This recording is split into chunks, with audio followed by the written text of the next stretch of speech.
Prezrate mi, ako zatiaľ vidíte tento turnaj a či ste spokojní s tým, ako váš tým zatiaľ hrá?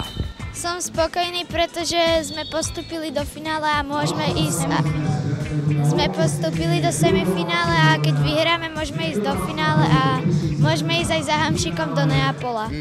Chalani, vy vyzeráte, ako keby ste boli súrodenci. Ste rodina, alebo sa len podobáte? Ne, my sa len podobáme. Takže neplánujete v najbližšom čase založiť nejakú chlapčenskú kapelu, nejaký boyband a spievať babám, aby po vás plišáky hádzali, kvety a telefónne čísla, prípadne nejaké smradlavé ponožky? Ne, to radšej by sme chceli hrať všetci futbal. Skúsme takúto otázku, že skúsi predstaviť, že môžeš dať gól, hej, že máš príležitosť dať gól, alebo by si mohol dostať dres s podpisom od Mareka Hamšika. Radšej dáš gól, alebo by si mal dres? Dres. No, tak na budúce, chalani, keď vám nebude chcieť prihrať, povedzte, máme pre teba dres od Mareka, prihrávaj, Kristián.